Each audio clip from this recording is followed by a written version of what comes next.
what we dealing with here. Okay, so we are at Sukkot. I want to look at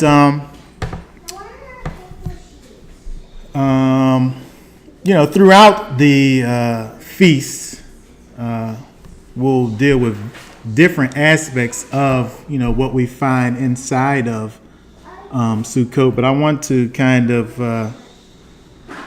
look at something in particular, which actually has already began.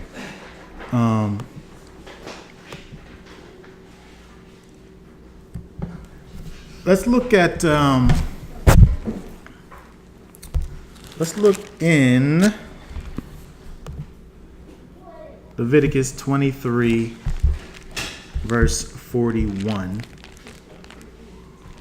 We'll just jump right in.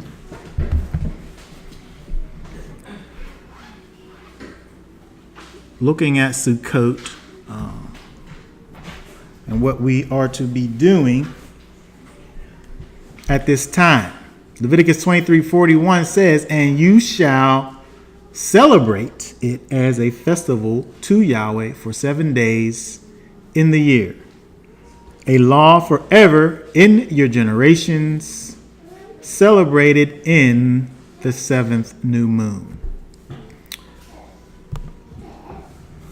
Okay, so first things first, it's a celebration,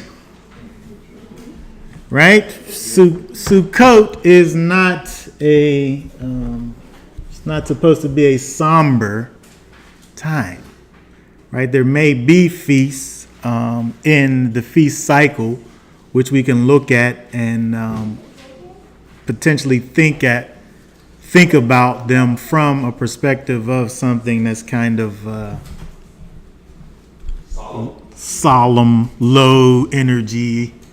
I mean, atonement, especially at the end of the day, is very low energy.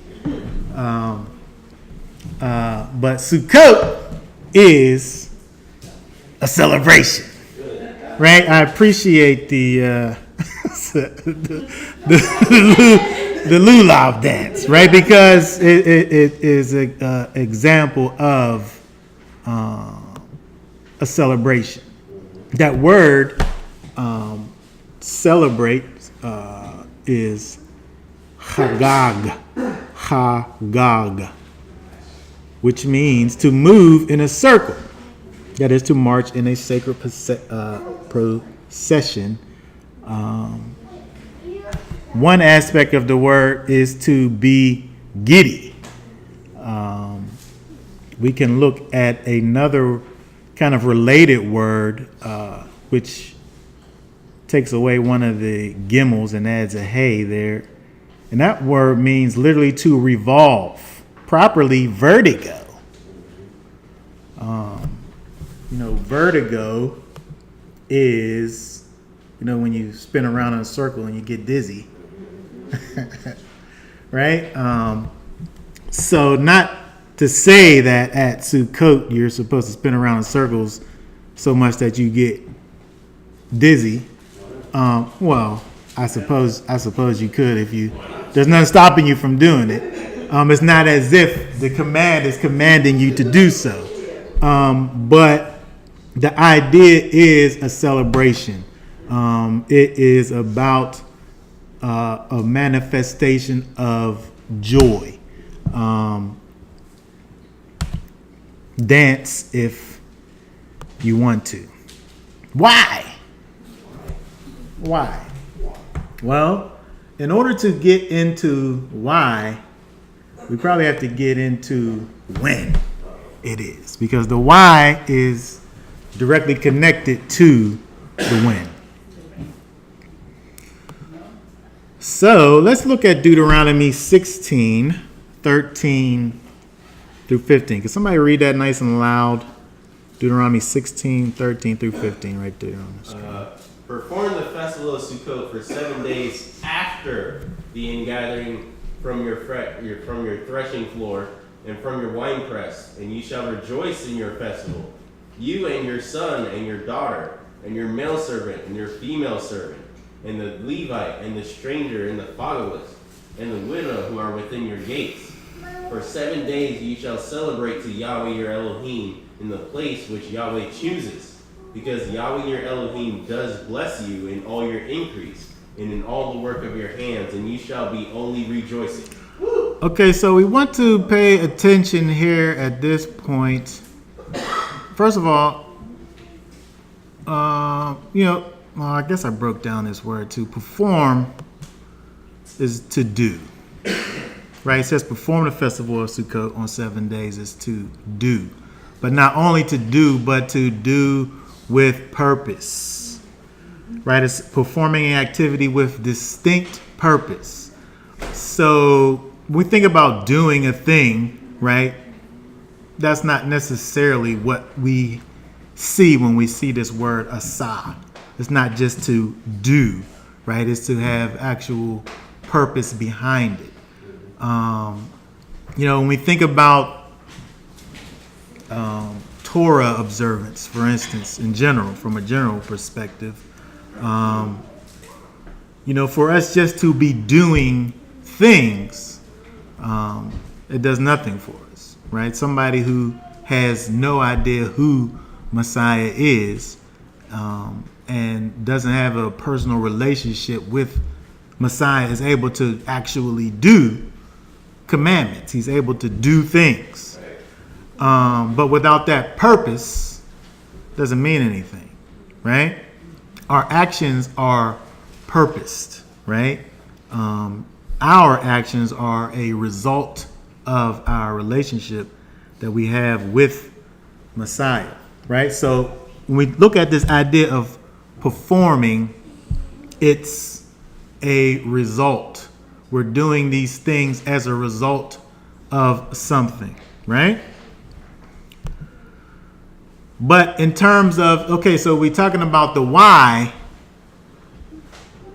but we're looking at the when to know the why, right? So the when, we're supposed to be performing this purposed action that we're doing is after the ingathering from your threshing floor and from your wine press, right? He's dealing with, we don't live in a agricultural based lifestyle, right? We want some vegetables. We go down to the Piggly Wiggly. You guys got Piggly Wiggly in Ohio? If you did, you wouldn't even go there, right? You go to the local grocery. You guys do got Giant Eagle. That's right. You go down to the Giant Eagle and get your vegetables or your whole foods and get your organics and so on and so forth, right? We're kind of disconnected from the idea of growing our food and ingathering, but thinking about it from our perspective, the best that we're able to is in terms of a point in time, which of course we're disconnected, but I'm trying to just bring us back. If we think about the point of time where we are and how we got to this place, the things that we went through in order to get us here, now is that time when we think about that year that had went past, all the things that we went through in order to get to right now. If we were planning things, this will be the time we'll be gathering in all the things that we planted, right? So again, we're not planning anything, but we live lives. We go out and we do things, we work and we labor, and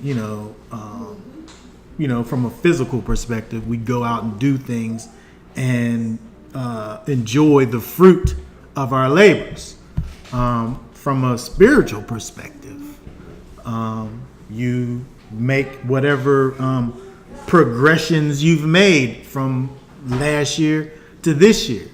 Now is the time when you think about, last year at this time. Where was I from a physical perspective? Where was I from a mental perspective? Where was I from a spiritual perspective? What was I doing? Did I set goals for myself back then? Did I meet those goals? You had your hand raised up? I was just saying, like, it reminds me of like payday.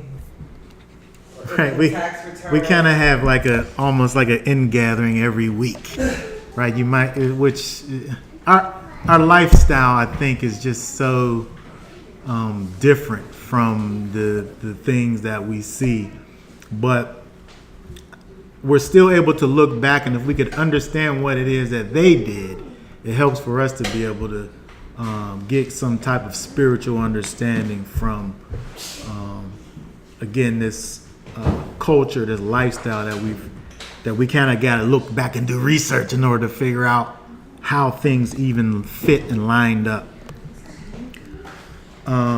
Again, so looking backwards, all of the crops have been stored. You know, this is the time when, you know, stuff is beginning.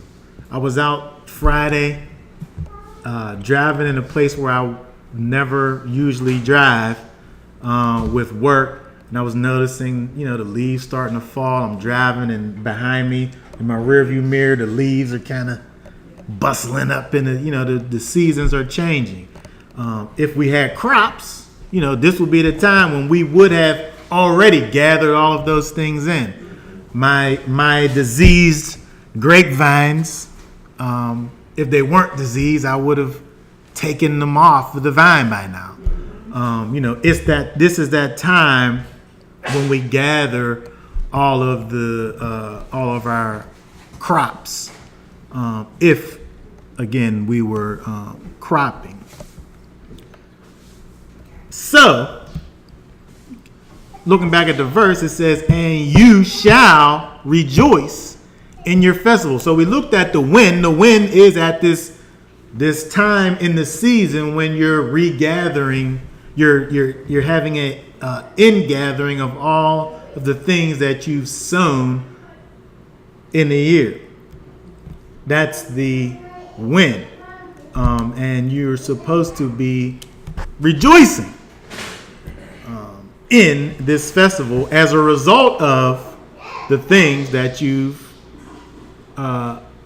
reaped.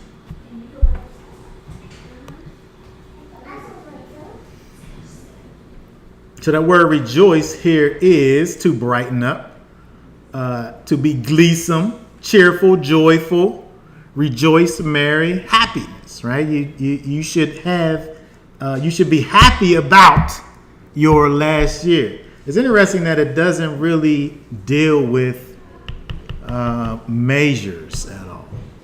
Like if you had a big return, maybe you should have like a bigger rejoicing.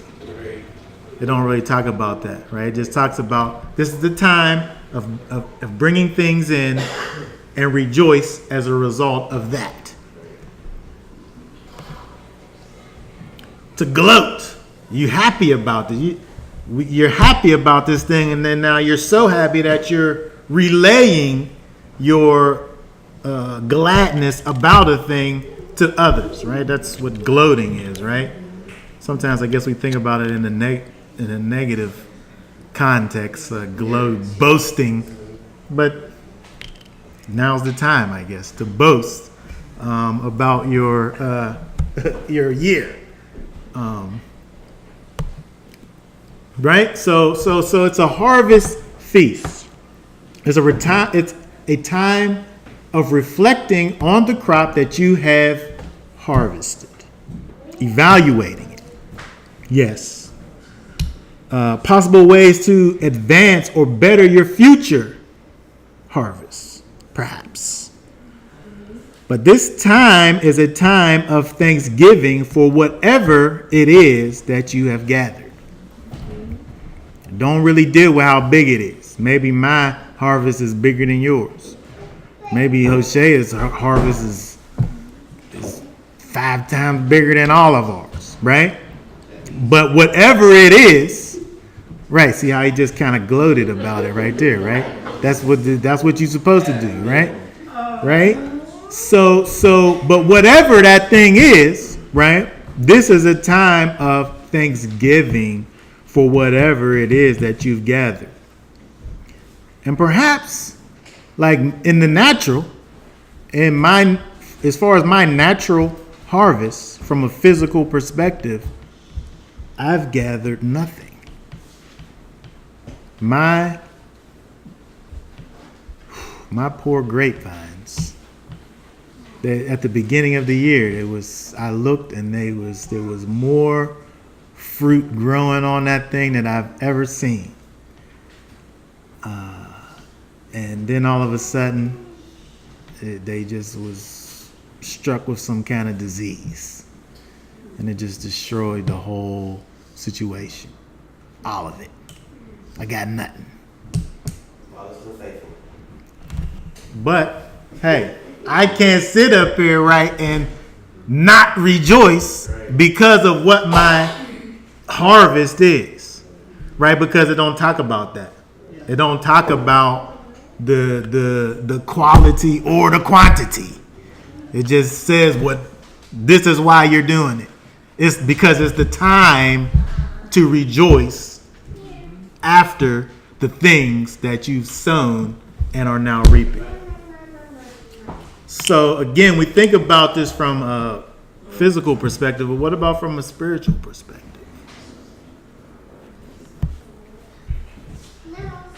You know, where are you in your spiritual life, you know, from a year ago, from where you were at this time last year, from all of the spiritual seeds that you planted last year? What was that harvest like? Well, it doesn't really matter what it was like. You should be able to look at it, good or bad, big or small, and be able to evaluate it and move forward from there.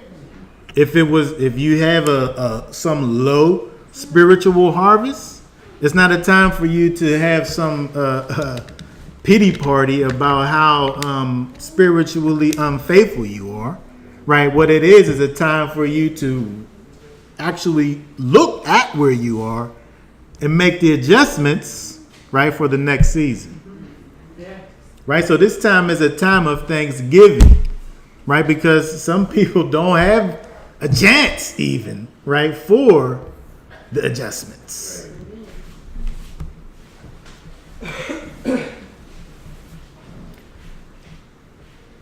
And also, it deals with the idea of rejoicing, and it says only rejoicing, right? So when it brings this extra word in here where it talks about surely rejoicing is causing for you to rejoice, not only rejoice, but only rejoice, is what's really caused me to think about the idea of not giving room for anything else but moving forward, right?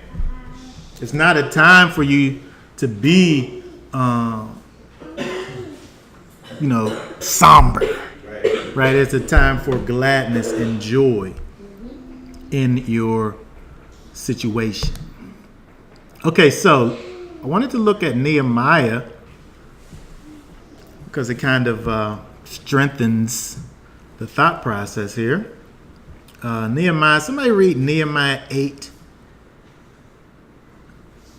through, actually, just read what we have on the screen because I think I go up to 11 or something now. And they read in the book of the Torah of Elohim, translating to give the sense and cause them to understand the reading. And Nehemiah, who was the governor, and Ezra the priest, the scribe, and the Levites who taught the people, said to all the people, "This day is set apart to Yudhe your Elohim. Do not mourn or weep." For all the people wept when they heard the words of the Torah. Okay, so it's an interesting thing that we see happen here with this. This actually is not dealing with Sukkot. It's probably, according to the context, probably dealing more with Yom Teruah. the time of this. I believe if you look back at verse 1, it talks about the first day of the 7th month when this is happening. But the thing is that we still have the same idea of this reading of the Torah, the going forth of the word of Yahweh. We have Ezra and Nehemiah looking for a certain response from the people, but the people actually having a separate response to what's going on in terms of the word going forth, there's understanding involved, right? It says, and cause them to understand the reading. It wasn't as if they were confused about anything. There was understanding that was going forth. And yet, it says, for all the people wept when they heard the words of the Torah. That's what they did, right? Okay, so let's keep going. Let's read down to 12. Somebody read that nice and loud. Then he said to them, Go eat the fat,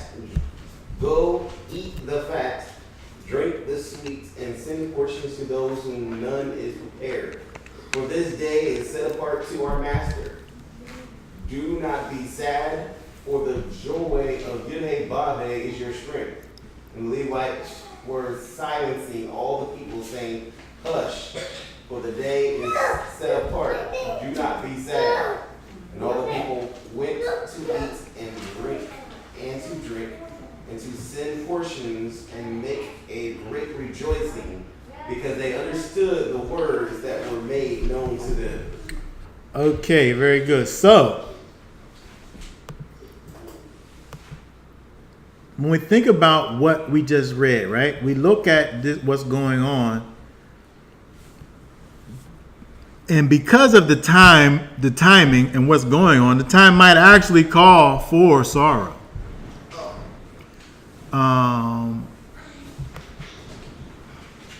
Because the time is Yom Teruah.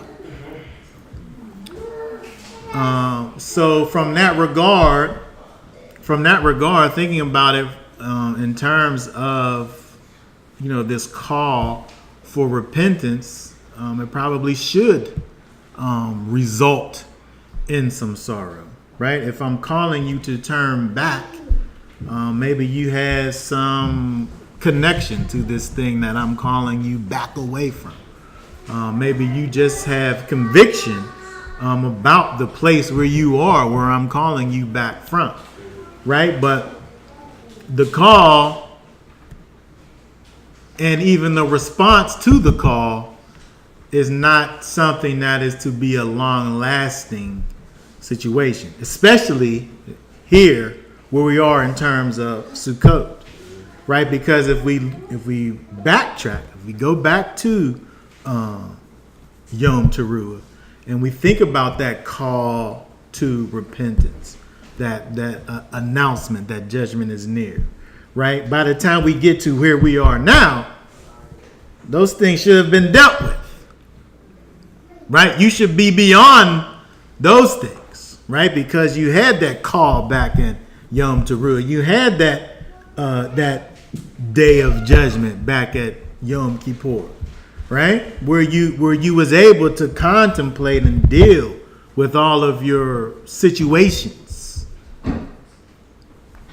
But now that's done, right? You've done that, right? You've let the master now, you've given those things unto him, right? That's where we should be at, right? So we see when we look back, thinking about what we just read, they're dealing with these things simultaneously. I'm giving you the word, I'm giving you the Torah, you're hearing it, you're feeling conviction, and they're like, no, hush. You should be glad.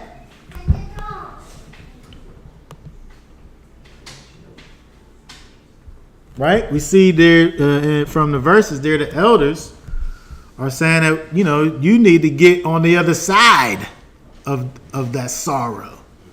Right? And let that sorrow actually lead you into joy because you're turning around. right? You're turning away from those things, whatever those things are that you've done, right? And you're allowing the master now to take over and rejoice. Hallelujah.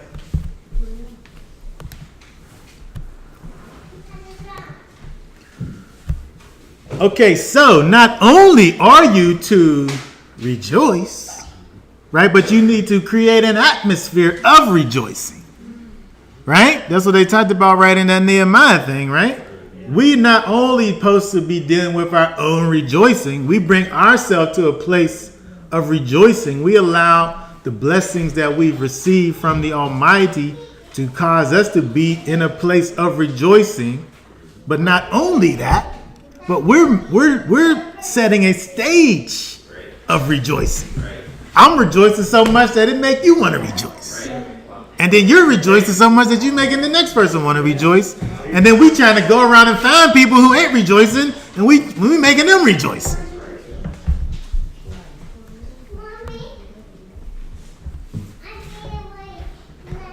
But that atmosphere cannot be had or shared unless it is first experienced. Right? Because again, we think about that word as far as doing. Right? We're not talking about just making noises. Right? We're not just talking about going through motions and things. Again, these things, all of these things that we're doing is based on what? It's based on something that's going on the inside. Right? When we're able to look and see our wicked selves. Right? And still have a reason to rejoice. When we look and see our lackluster crop that we brought in, when we're able to look at that thing, whatever it may be, and rejoice. Right? We don't see Ezra and Nehemiah dealing with these people, consoling them about anything. Not to say that they wouldn't do that, but I'm saying the point is that the word went out. You heard the word of Yahweh. You see where he is. You see what he's doing. Rejoice about that.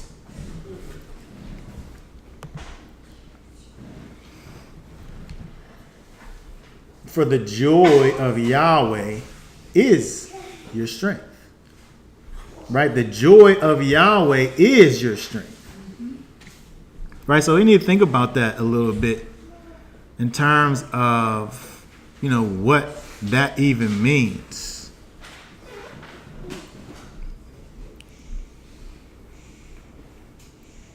What does it mean to say? Let's make this a question. Like, what does it mean? What does it mean to say that the joy of Yahweh is your strength? Question mark. I don't know where my arrow is. I don't think I'm able to do it.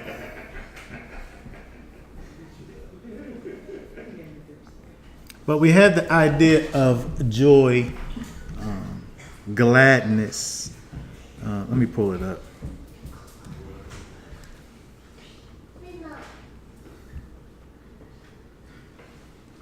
But while I'm pulling it up, somebody must know or have an idea of what it means to say that the joy of Yahweh is your. What does it mean to say the joy of Yahweh is your strength?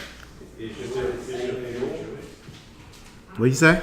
Joy, the same word as used as rejoice. Both those words the same.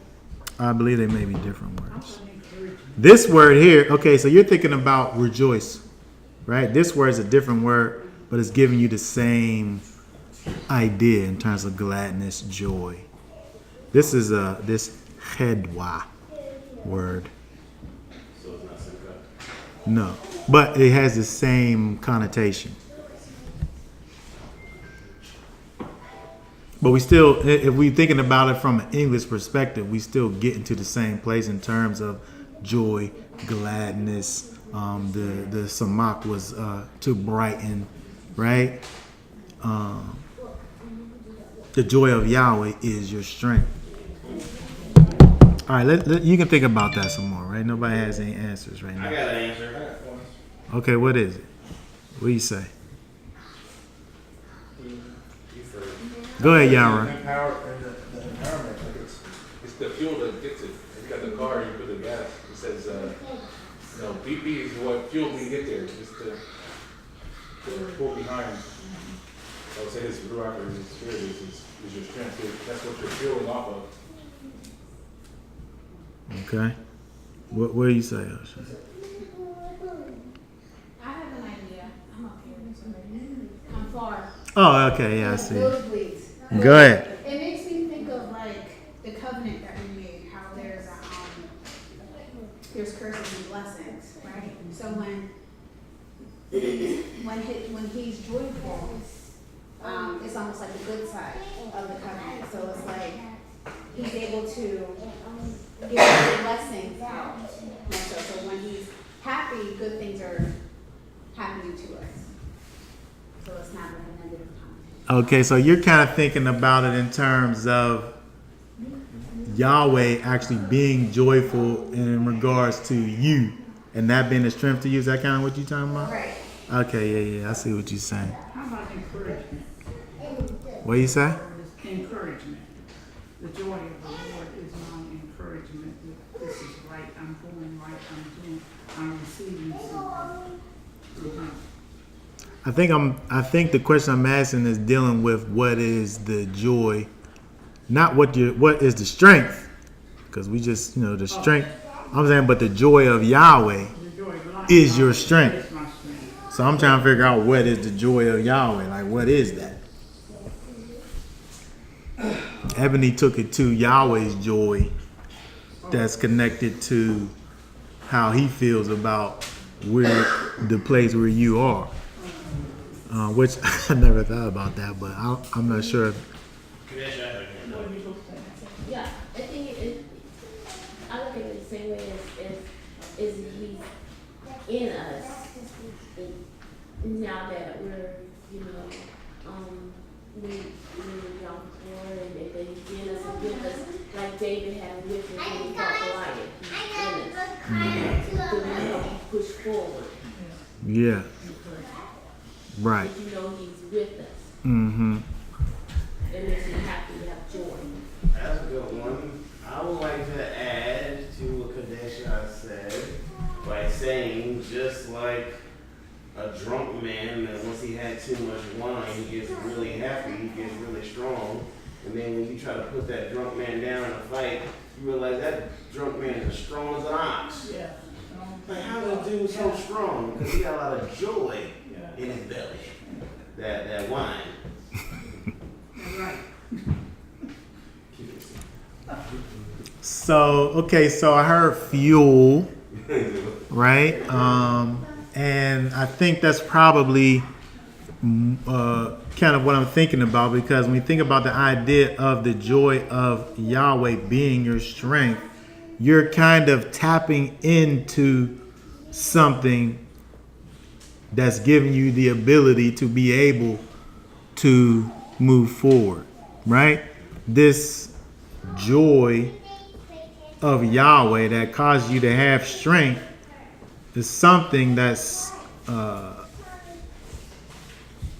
outside of yourself, right? It's something that the source of it is not you, right? The source of it is the Almighty, right? So you being able to tap into this source that's outside of, well, it's outside and but it's inside of you, right? It don't originate from you, I'm saying. Being able to tap into that thing is giving you strength, right? It's the same idea when we look at this Psalm 5:11 where it says, "But let all who take refuge in you rejoice. Let them ever shout for joy because you shelter them, and let those who love you, your name, exalt in you." right? So when we look back at, David was brought up. I don't know if I want to use the drunk man, but it's the same concept in terms of having this thing that's outside of you that's kind of pushing you forward, so to speak.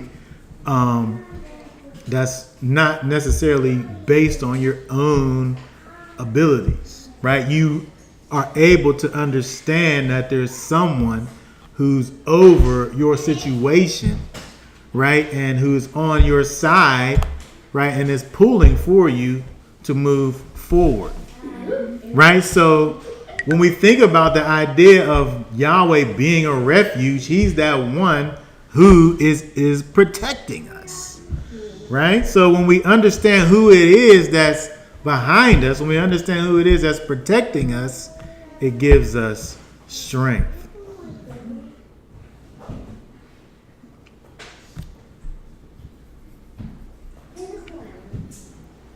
So when you think about this idea of hearing the word and then it causing you sadness and sorrow, that's that beginning part. That's that beginning part when you hear these words. You see how high he is. You see how low you are. You see how big the disconnect is in between. But then you realize what it is that connects you back together, which is Yeshua, right? And you realize that he's able to bring back that thing that was broken, right? When you realize that you have Messiah in you and working for you, right? It takes you from that place of sorrow and pain or what have you, and get you over to that place of rejoicing and joy. That's refuge. Again, just thinking about the idea of Yahweh being that protector and understanding who he is, right? So when we think about the idea of taking refuge in the Most High, or your joy being in the Almighty, I would say, come from the same place, and that is knowing and trusting in Yahweh, right? Knowing who he is, understanding what he's capable of, knowing that when we're able to be in right relationship with the Almighty, he's going to move us forward, right? And there's nothing that's able to stop this thing that he is doing, right? So we got to be able to line ourselves up with his plans, right? Because how's his plans gonna fail, right?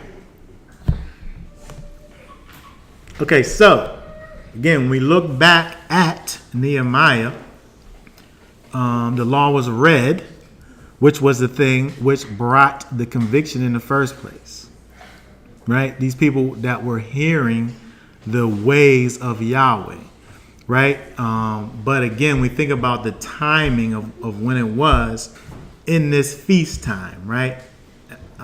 So when we now dealing with Sukkot in terms of being, again, past those times of reflection and past those times of that introspection and looking at ourselves and seeing where it is that Yahweh has brought us from a year ago.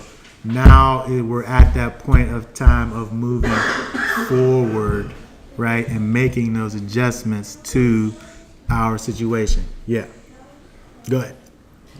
I'm thinking about the time when Nehemiah, right? He reads this word, they get this conviction. Yeah. And of course, in our Western thought, the Western thought, or the carnal mind thought, let's say it's a carnal mind thing, because it might be an Eastern thing too. But for some reason, Hasatan has sold society that we need to empty out in order for him to fill us up. And they didn't say, empty out, let him bring you joy. He said, stop. Yeah. And the biggest lie that we hear when you go and tell somebody, hey, we want you to come into the joy of Yahweh Bape, well, I can get myself together, I gotta stop doing this, gotta stop doing that, then I'll come.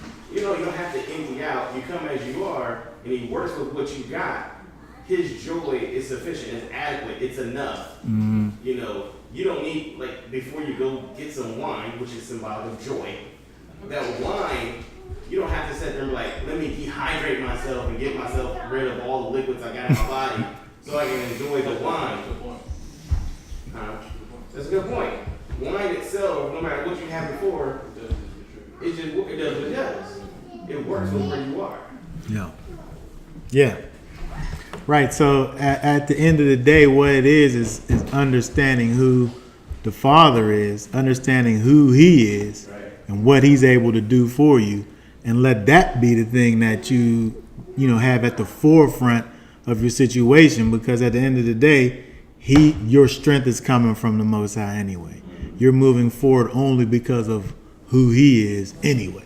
Right? So again, concluding all of this, in terms of this Sukkot, this celebration, right? Where we are even now, right? We have to be able now at this time, it's so easy to be able to, and again, when I think about this idea of rejoicing and only rejoicing, when I think about the reason why I'm rejoicing is not necessarily what I'm bringing in, but just the simple fact that it's the time of bringing in.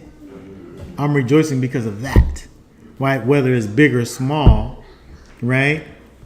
I'm rejoicing because of it's time to rejoice, right? So just kind of getting us in the mind frame, because it's easy to find things, right? To be sorrowful or complain about, right? You can always scope out an Israelite, right? Because they so quick to complain about something or other, right? But this ain't the time for complaining about things, right? It's the time for rejoicing in Yahweh. Yeah. And if you think about it, it's really just saying in the text plainly, for 7 days, stop being a hater. Because, all right, you didn't get anything in. But can you be joyous because your brother got some in it? And if that really is your brother, is that your neighbor, I know if, Yahweh got 5 times the increase in what I got, I'm going to be good because he's my neighbor, he's my friend. Right. I mean, if he has 2 speakers and both of them cost, maybe $250 each, I know he would not go to someone else and sell it. He will come to me as a friend and a neighbor and offer it to me first. And so we both can increase. You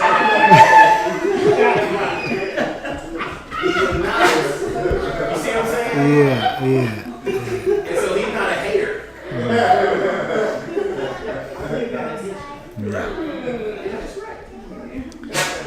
Okay.